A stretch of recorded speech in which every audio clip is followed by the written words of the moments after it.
ദേവാമൃതം. ദേവാമൃതത്തിൽ ഇനി വാസ്തുശാസ്ത്രം. ദേവാമൃതം. വാസ്തു ജ്യോതിഷപരമായ പ്രശ്നപരിഹാരങ്ങൾ നിർദ്ദേശിച്ചു തരുവാനും ഒപ്പം വാസ്തുശാസ്ത്രത്തെക്കുറിച്ച് ഒട്ടനവധി കാര്യങ്ങൾ ചർച്ച ചെയ്യുവാനും ഒക്കെയായി പ്രമുഖ വാസ്തു ജ്യോതിഷ ആചാര്യൻ ശ്രീ ഡെന്നിസ് ജോയാണ് ഇവിടെ എത്തിച്ചേർന്നിട്ടുള്ളത്.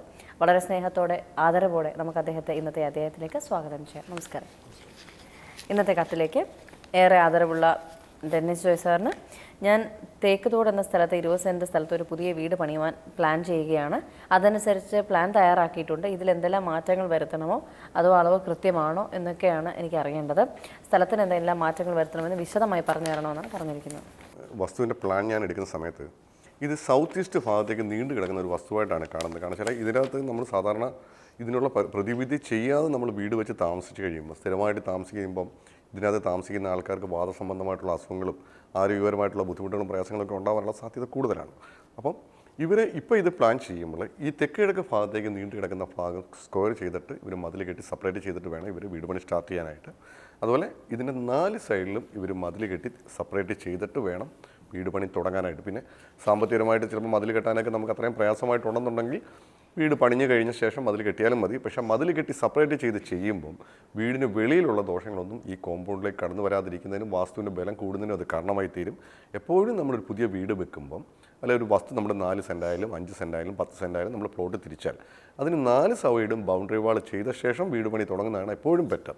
പിന്നെ ഇതിനകത്ത് നമ്മൾ കിച്ചൺ നമ്മൾ കൊടുക്കുന്ന സമയത്ത് ഇതിൻ്റെ തെക്ക് കിഴക്ക് ഭാഗത്തോ വടക്ക് കിഴക്ക് ഭാഗത്തോ ഇതിനകത്ത് കിച്ചൺ ഇവർക്ക് പ്ലാൻ ചെയ്യാൻ പറ്റും. അപ്പം അത് ഇവരുടെ ഇഷ്ടമനുസരിച്ച് ഇവർക്ക് ചൂസ് ചെയ്യാൻ പറ്റും. അതുപോലെ ചുറ്റളവ് ഒരു 170 സെൻറ്റിമീറ്റർ കൂടി ഇവർ കൂട്ടിയെടുക്കുക. അതുപോലെ ബെഡ്റൂമിൻ്റെ സൈസ് ഇപ്പോൾ കൊടുത്തിരിക്കുന്ന ചുറ്റളവ് തെറ്റാണ്. അപ്പം അതൊരു 40 സെൻറ്റിമീറ്റർ കൂടി കൂട്ടിയെടുത്തെങ്കിൽ മാത്രമേ ബാല്യത്തിലേക്ക് വരത്തുള്ളൂ. കാരണം ചെറിയ ബെഡ്റൂമാണ് ഇവർ കൊടുത്തിരിക്കുന്നത്. അപ്പം 40 സെൻറ്റിമീറ്റർ നിങ്ങൾ കൊടുക്കാൻ ഞാൻ പറയുന്നുവെങ്കിലും ഇത് വരയ്ക്കുന്ന ആളോട് മൊത്തത്തിലുള്ള 4 സൈഡിൽ നിന്നും നമ്മൾ കൂട്ടിയെടുത്തിട്ട് 40 സെൻറ്റിമീറ്റർ കൂട്ടിയാലും മതി. അല്ലാതെ ഒരു സൈഡിൽ നിന്ന് മാത്രം 40 സെൻറ്റിമീറ്റർ കൂട്ടിയെടുക്കാൻ ബുദ്ധിമുട്ടാണെങ്കിൽ 4 സൈഡിലായിട്ട് കൂട്ടിയെടുത്താലും ദോഷമൊന്നുമില്ല. അതുപോലെ നോർത്ത് ഈസ്റ്റ് ഭാഗത്തായിട്ട് ഇവരൊരു ഓപ്പൺ ടെറസ് കൊടുക്കണം മേളിൽ. കാരണം ഇപ്പം നമ്മൾ നോർത്ത് ഈസ്റ്റ് ഭാഗത്തായിട്ട് ഒരു ബെഡ്റൂം കൊടുത്തിട്ടുണ്ട്. കാരണം വെച്ചാൽ നമുക്ക് നോർത്ത് ഈസ്റ്റ് ഭാഗത്ത് ഒരു ഓപ്പൺ ടെറസ് കൊടുക്കുമ്പോൾ അത്രയും വെയിറ്റ് അവിടെ കുറയുകയും ചെയ്യും. തെക്ക് പടിഞ്ഞാറ് ഭാഗത്ത് ഇവർ ബെഡ്റൂമിൻ്റെ മുകളിൽ ഒരു ബെഡ്റൂം കൂടെ മുകളിൽ ചെയ്യുവാണെങ്കിൽ അത്രയും വെയിറ്റ് അവിടെ കൂടുകയും ചെയ്യും. അപ്പം അതൊരു ബാലൻസിങ് ആണ്. അപ്പം ഇതിൻ്റെ കിഴക്കുടക്ക് ഭാഗത്ത് ഇവർ ഓപ്പൺ ഏരിയ ആയിട്ട് ഇടാനായിട്ട് ഇവർ ശ്രദ്ധിക്കുക.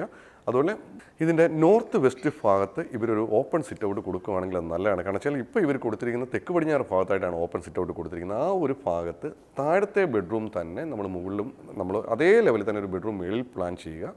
ഓപ്പൺ സിറ്റ് ഔട്ട് വടക്ക് പടിഞ്ഞാറ് ഭാഗത്തായിട്ട് കൊടുക്കുകയാണെങ്കിൽ അത് നല്ലതാണ്. അതുപോലെ ടോയ്ലറ്റ് ഇപ്പം നിൽക്കുന്നത് യമസൂത്രം തട്ടിയിട്ടാണ് നിൽക്കുന്നത്. കാരണം വെച്ചാൽ യമസൂത്രം തട്ടി ടോയ്ലറ്റ് വരുന്നത് ദോഷമാണ്. അപ്പോൾ ഒന്നുകിൽ ടോയ്ലറ്റിൻ്റെ ഹൈറ്റ് കുറച്ച് കൊടുത്തിട്ട് യമസൂത്രം ഓപ്പൺ ചെയ്ത് വിടുക, അല്ലെങ്കിൽ യമസൂത്രം തട്ടാത്ത രീതിയിൽ ടോയ്ലറ്റ് മാറ്റി സ്ഥാപിക്കുക. അതുപോലെ ഈസ്റ്റ് ഭാഗത്തായിട്ട് ടോയ്ലറ്റ് കൊടുത്തിട്ട്, കാരണം വെച്ചാൽ ചെറിയ വീടാണ്. അപ്പോൾ ഇതിനകത്ത് നമ്മൾ വരയ്ക്കുന്ന ആളോട് അങ്ങോട്ടും ഇങ്ങോട്ടൊക്കെ ടോയ്ലറ്റ് മാറ്റാൻ പറയാൻ ചിലപ്പോൾ അദ്ദേഹത്തിന് ഇത് മാറ്റുവാൻ വളരെ ബുദ്ധിമുട്ടായിരിക്കാം. അപ്പോൾ ഈസ്റ്റ് ഭാഗത്തായിട്ട് ടോയ്ലറ്റ് വരുമ്പോൾ ബ്രഹ്മസൂത്രം അതിൽ തട്ടുന്നുണ്ട്. അപ്പോൾ ഒന്നുകിൽ ടോയ്ലറ്റിൻ്റെ ഹൈറ്റ് കുറച്ച് കൊടുക്കുക, ഇനി മാറ്റാൻ പറ്റുമെങ്കിൽ ബ്രഹ്മസൂത്രം മുറിയാതെ അങ്ങോട്ടോ ഇങ്ങോട്ടോ ടോയ്ലറ്റ് മാറ്റി കൊടുക്കുന്നത് നല്ലതാണ്. പക്ഷേ ഒരു കാരണവശാലും നോർത്ത് ഈസ്റ്റിലോട്ട് ടോയ്ലറ്റ് വരരുത്. അതുപോലെ സ്റ്റെയർ കേസ് കിഴക്ക് വടക്ക് ഭാഗത്താണ് ഇപ്പോൾ കൊടുത്തിരിക്കുന്നത്. കാരണം വെച്ചാൽ കിഴക്ക് വടക്ക് ഭാഗത്ത് ഇത്രയും വലിയൊരു സ്റ്റെയർ കേസ് വെയിറ്റ് അവിടെ കൊടുക്കാൻ പാടില്ല. അപ്പം തെക്ക് കിഴക്ക് ഭാഗത്തായിട്ട് സ്റ്റെയർ കേസ് കൊടുത്തിട്ട് നേരെ തെക്കോട്ട് കയറി പടിഞ്ഞാറോട്ട് തിരിഞ്ഞിട്ട് വീണ്ടും വടക്കോട്ട് കയറത്തക്കോണം ഇവർ പ്ലാൻ ചെയ്യുക. അപ്പോൾ ക്ലോക്ക് വൈസിലായി കിട്ടും, അതുമായിട്ട് ബന്ധപ്പെട്ടുള്ള ദോഷങ്ങൾ മാറി കിട്ടും. അതുപോലെ നോർത്ത് ഈസ്റ്റ് ഭാഗത്തായിട്ട് കിണർ കൊടുക്കുക. നോർത്ത് ഈസ്റ്റ് ഭാഗത്തായിട്ട് കിണർ കൊടുക്കുമ്പോൾ ഈശാൻ രേഖ മുറിയരുത്. അപ്പം ഈശാൻ രേഖ മുറിയാതെ നോർത്ത് ഈസ്റ്റ് ഭാഗത്തോ ഈസ്റ്റ് ഭാഗത്തോ ഇവർക്ക് കിണർ പ്ലാൻ ചെയ്യാം. അപ്പോൾ വാസ്തുവുമായിട്ട് ബന്ധപ്പെട്ട് ഇത്രയും പ്രശ്നങ്ങൾ മാത്രമേ ഞാൻ ഇതിനകത്ത് കാണുന്നുള്ളൂ. ഇതിന് വസ്തു സംബന്ധമായിട്ട് വലിയ കാര്യമായ കുഴപ്പങ്ങളൊന്നും ഞാൻ ഇതിനകത്ത് കാണുന്നില്ല. പക്ഷേ ഇവരുടെ നല്ലൊരു ഡേറ്റ് തീരുമാനിച്ചിട്ട് ഇതിനകത്ത് കുറ്റിയടിച്ച് പണി സ്റ്റാർട്ട് ചെയ്യാൻ പറ്റും. അതുപോലെ ഇതിനകത്ത് ഈ പറഞ്ഞ ചേഞ്ചസുകൾ ഇവർ വരുത്തിയ ശേഷം വീട് പണി നല്ലൊരു സമയം നോക്കി ഇവർക്ക് പണി തുടങ്ങാൻ പറ്റും. ഇപ്പോൾ പണ്ടൊക്കെ സ്ഥിരം തറവാടുകളുടെ നടുമുറ്റം ഉണ്ടായിരുന്നു. ഇപ്പോഴാണെങ്കിൽ ചില വീടുകളിൽ അത് അങ്ങനെ നിലനിർത്തി പോരുന്നുണ്ട്. നടുമുറ്റം എത്രത്തോളം വാസ്തുപരമായി പോസിറ്റീവ് എനർജി കൊണ്ടുവരുന്നുണ്ട്, അല്ലെങ്കിൽ വാസ്തുവിന് എത്രത്തോളം അനുകൂലമായി നിൽക്കുന്നുണ്ട്, അല്ലെങ്കിൽ എന്തെങ്കിലും നെഗറ്റീവ്? നമുക്ക് കുറച്ച് വീടിൻ്റെ അകത്ത് ചൂട് കുറയ്ക്കുന്നതിനൊക്കെ നമുക്ക് നടുമുറ്റം നമ്മൾ സാധാരണയായിട്ട് ചെയ്യാറുണ്ട്. പക്ഷേ സാധാരണഗതിയിൽ നമ്മൾ നടുമുറ്റമുള്ള ഒരു വീട് പ്ലാൻ ചെയ്യുമ്പോൾ ഏകദേശം ഒരു 2800, 2900 അല്ലെങ്കിൽ 3000 സ്ക്വയർ ഫീറ്റ് അടുപ്പിച്ചുണ്ടെങ്കിലേ അതിനകത്ത് കുറച്ച് സ്പേസ് ഇവർക്ക് കിട്ടത്തുള്ളൂ. ഇപ്പോൾ ചെറിയൊരു വീട്ടിൽ നമ്മൾ നടുമുറ്റം പ്ലാൻ ചെയ്യുമ്പോൾ അത് വളരെ കൺജസ്റ്റഡ് ആയിരിക്കും. കാരണം വെച്ചാൽ ആ ഭാഗത്ത് നമുക്ക് ഒത്തിരി സ്പേസ് കുറഞ്ഞായിട്ട് തോന്നാറുണ്ട്. പക്ഷേ ഇപ്പോൾ വരുന്ന പ്ലാനുകളിൽ നമ്മൾ ചെയ്യുമ്പം ഒരു താഴത്തെ ഒറ്റ നിലയായിട്ട് പലപ്പോഴും ചെയ്യുവാണെങ്കിൽ പോലും ഒരു 3000 സ്ക്വയർ ഫീറ്റെങ്കിലും ഉണ്ടെങ്കിൽ നമുക്കതുകൊണ്ടുള്ള ഒരു കുറച്ചുകൂടി ഒരു ഏരിയ നമുക്ക് കിട്ടുകയുള്ളൂ. പിന്നെ രണ്ടാമത്തെ ഒരു കാര്യം വെച്ചാൽ നമ്മൾ ഒരു വീട് സെറ്റ് ചെയ്യുമ്പം ഇപ്പം ചില ആൾക്കാർ നടുമുറ്റം കൊടുക്കുന്ന ആൾക്കാരുണ്ട്, ചിലപ്പോൾ അകത്ത് നമ്മൾ ചെറിയ അമ്പൽക്കുളം പോലെ കൊടുക്കുന്ന ആൾക്കാരുണ്ട്, മീനെ വളർത്താനുള്ള ടാങ്കിൽ കൊടുക്കുന്നുണ്ട്. പക്ഷേ ഇതൊക്കെ നമ്മൾ ചെയ്യുമ്പോഴും ഇപ്പം വീടിൻ്റെ അകത്ത് നമ്മൾ വെള്ളം കെട്ടി കിടക്കാനായിട്ടുള്ള സ്ഥലം നമ്മൾ പ്ലാൻ ചെയ്യുമ്പോൾ ഒന്നുകിൽ അത് വടക്ക് ഭാഗത്തായിരിക്കണം, അല്ലെങ്കിൽ വടക്ക് കിഴക്ക് ഭാഗത്തായിരിക്കണം, അല്ലെങ്കിൽ കിഴക്ക് ഭാഗത്തായിരിക്കണം. അതേപോലെ ചില സ്ഥലങ്ങളിലൊക്കെ നമ്മൾ ചെല്ലുമ്പോൾ കുറച്ച് ഭംഗിക്ക് വേണ്ടി ഈ വീടിൻ്റെ മധ്യഭാഗം ഇവരൊരു കുളം പോലൊക്കെ ഉണ്ടാക്കിയിട്ട് അതിൻ്റെ അത് മീനെ വളർത്തുന്നതും അല്ലെങ്കിൽ ഫൗണ്ടനൊക്കെ കൊടുത്തിരിക്കുന്നതായിട്ട് കണ്ടുവരാറുണ്ട്. പക്ഷേ നമ്മൾ ഇപ്പോൾ ചില വീടുകളൊക്കെ എടുക്കുമ്പോൾ നമ്മൾ അതിനകത്ത് അക്വേറിയം വെക്കാനായിട്ട് നമ്മൾ പലപ്പോഴും പറയാറുണ്ട്, അല്ലെങ്കിൽ മീനെ വളർത്താനൊക്കെ പറയാറുണ്ട്. അപ്പോൾ അത് ചില വീടിൻ്റെ ദർശനം എന്ന് പറയുന്നത് വടക്ക് ഭാഗത്തോട്ടായിരിക്കും. അപ്പോൾ വടക്ക് ഭാഗത്ത് സെൻട്രൽ ഭാഗത്തായിട്ടായിരിക്കും ചിലപ്പോൾ പലപ്പോഴും ഹാള് വന്നിരിക്കുന്നത്. അപ്പോൾ ഇവർ ഈ ഹാളിൽ പലപ്പോഴും അക്വേറിയം വെച്ചേക്കുന്നത് വരുമ്പോൾ ഇതിൻ്റെ ഏകദേശം ഇതിൻ്റെ മധ്യഭാഗത്തായിട്ട് വെച്ചേക്കുന്നതായിട്ട് കണ്ടുവരാറുണ്ട്.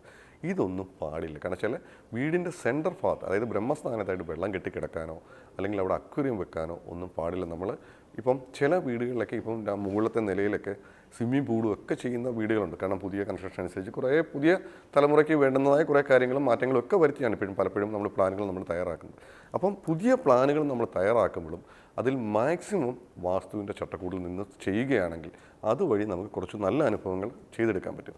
അതുപോലെ ഈ മീനെ വളർത്തുന്നതുകൊണ്ടൊന്നും ദോഷമൊന്നുമില്ല. വീടിൻ്റെ പുറത്താണെങ്കിലും വീടിനകത്താണെങ്കിലും നമ്മൾ ഫിഷിനെയോ അല്ലെങ്കിൽ ആമ്പൽക്കുളങ്ങളോ അല്ലെങ്കിൽ മീൻകുളങ്ങളോ ഒക്കെ സെറ്റ് ചെയ്യുവാണെങ്കിൽ അത് കൃത്യമായിട്ടുള്ള സ്ഥാനത്താണെന്ന് ഉറപ്പാക്കിയ ശേഷം മാത്രമേ ചെയ്യാൻ പാടുള്ളൂ. പലപ്പോഴും റോങ് സൈഡിലൊക്കെ കൊണ്ട് കുളവും ഫിഷ് ടാങ്കൊക്കെ വെച്ചിരിക്കുന്ന പല വീടുകളുണ്ട്.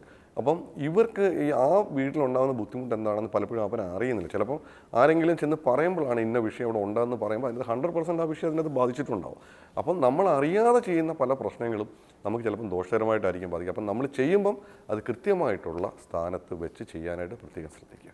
വാസ്തുശാസ്ത്രത്തിന്റെ ഇന്നത്തെ അധ്യായം ഇവിടെ പൂർണ്ണമാവുകയാണ്. വാസ്തു ജ്യോതിഷപരമായ പ്രശ്നപരിഹാരങ്ങൾക്ക് ശ്രീ ഡെന്നിസ് ജോയിൽ നിന്ന് വിവരങ്ങൾ അറിയാൻ ആഗ്രഹിക്കുന്നവർ താഴെ കാണുന്ന നമ്പറിൽ അദ്ദേഹത്തെ കോൺടാക്ട് ചെയ്യാവുന്നതാണ്.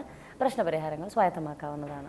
അതുപോലെ നിങ്ങളുടെ വാസ്തു ജ്യോതിഷപരമായ പ്രശ്നപരിഹാരങ്ങൾക്ക് ഞങ്ങൾക്ക് എഴുതിയറിയിക്കേണ്ട വിലാസം: Jyothi producer, Devamritham, Kaumudi TV, Kaumudi buildings, Pettah, Thiruvananthapuram.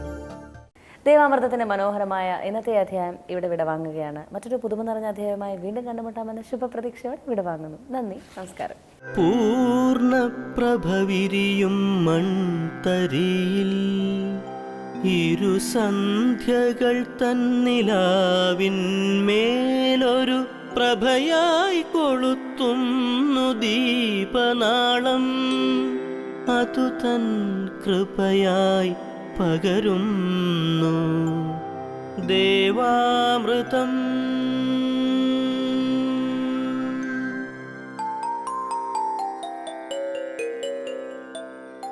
അറിയുന്നു നാം ഈ നിത്യ ചൈതന്യത്തെ, ഋതുക്കൾ പകർന്ന ഗുരുവര്യന്മാരിലൂടെ കാലങ്ങൾക്കിപ്പുറവും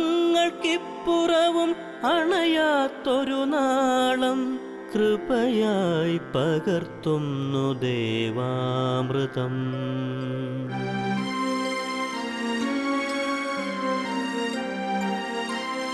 മറക്കുന്നു നാം ഇന്നു നമ്മളെ തന്നെ, വേദാന്തമില്ലാത്ത നാൾ വഴിയിൽ അറിവിൻ്റെ ആ ദിവ്യപ്രഭയായി ചൊരിയുന്നു ഗുരുവരുളാകുന്ന ദേവാമൃതം. ഗുരുവരുളാകുന്ന ദേവാമൃതം.